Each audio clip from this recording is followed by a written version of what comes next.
14 দলের বৈঠকে জামায়াত শিবিরের রাজনীতি নিষিদ্ধের সিদ্ধান্ত হয়েছে বলে জানিয়েছেন আওয়ামী লীগের সাধারণ সম্পাদক ও সেতুমন্ত্রী ওবায়দুল কাদের। সোমবার বিকেলে গণভবনে আওয়ামী লীগ সভাপতি প্রধানমন্ত্রী শেখ হাসিনার সভাপতিত্বে 14 দলীয় জোটের বৈঠকে সর্বসম্মতিক্রমে এই সিদ্ধান্ত নেওয়া হয়। এই সময় প্রধানমন্ত্রী শেখ হাসিনা বলেন, জামায়াত শিবির ও বিএনপির জঙ্গিরা আজ বাংলাদেশের উপর থাবা বসিয়েছে। আওয়ামী লীগ সভাপতি প্রধানমন্ত্রী শেখ হাসিনার সভাপতিত্বে 14 দলীয় জোটের এই বৈঠক হয় সোমবার বিকেলে গণভবনে।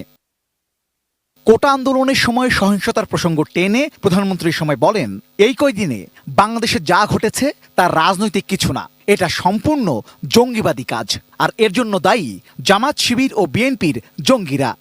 এদের উদ্দেশ্যটা এখন বোঝা যাচ্ছে যে এটা কোটা কোনো ইস্যু না।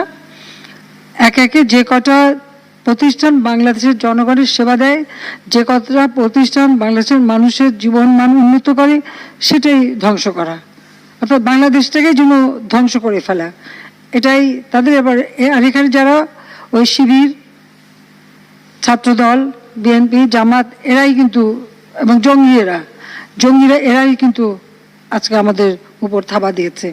এই বৈঠকে 14 দলের নেতারা বলেন, সন্ত্রাস, নৈরাজ্য ও হত্যাকাণ্ডের মাধ্যমে দেশকে অকার্যকর করার ষড়যন্ত্র করছে জামায়াত শিবির, তাই দলটিকে নিষিদ্ধ করতে সর্বসম্মতভাবে প্রধানমন্ত্রীকে প্রস্তাব করেন তারা। পরে গণভবনের গেটে এ ব্যাপারে সাংবাদিকদের ব্রিফ করেন আওয়ামী লীগের সাধারণ সম্পাদক। 14 দলের এই সভায় সর্বসম্মতিক্রমে সিদ্ধান্ত হয় জামায়াত শিবির গোষ্ঠীর অপশক্তির রাজনীতি নিষিদ্ধ করার জন্য।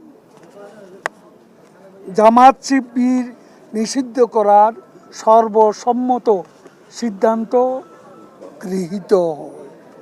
জামায়াত শিবির নিষিদ্ধ করার সিদ্ধান্ত নিয়েছে।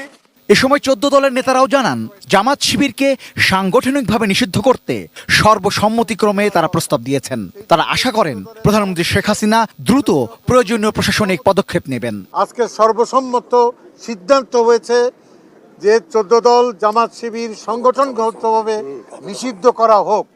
আমাদের প্রস্তাব দিয়েছি, আশা করছি দেশের প্রধানমন্ত্রী শেখ হাসিনা তার সরকার নিয়ে প্রয়োজনীয় প্রশাসনিক পদক্ষেপ করবে।